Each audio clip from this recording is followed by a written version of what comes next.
Women's Month, binisita po tayo ng isa sa mga leader ng kababaihan na may advokasya pagdating sa women's health, education, and empowerment.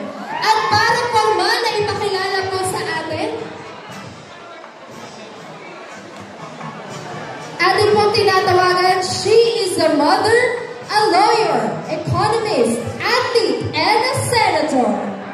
Our Senator Pia embodies what it means to be a Pinay in action. Mga batang kagalo, palakpakan po natin, Senator Pia Cayetano!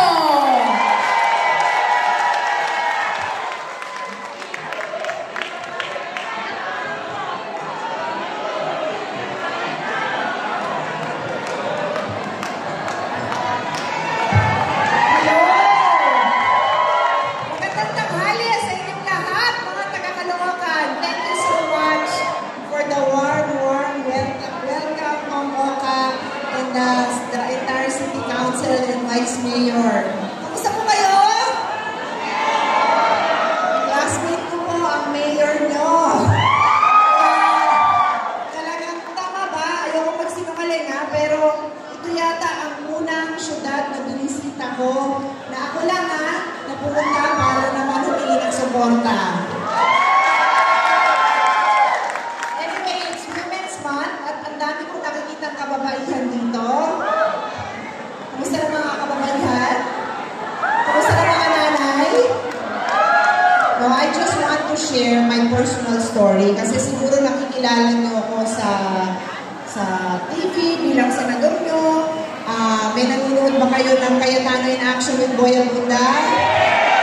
So nakikilala niyo din ako doon, pero at least personal akong magpapakilala sa mga taga-Caloocan.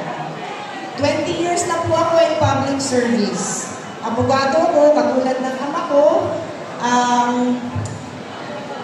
Nung naging senador ako, kakamatay lang ng tatay ko po. Nag-desisyon ako maging senador dahil pakiramdam ko kaya kong gamitin ang pagka-abogado ko para gumawa ng batas. Ang na-realize ko along the way, ang tutulong sa amin, ang gagabay sa amin para gumawa ng batas, of course, yung pagka-abogado ko, pero yung puso ko bilang isang ina. Dahil all over the world, hindi 50-50 ang representation ng kababaihan in government and in private sector. So, nung naging senador ako, 4 lang kaming babae. So, ang naging realization ko at ang panawagan ko is that the voice of the woman is always on the table. Laging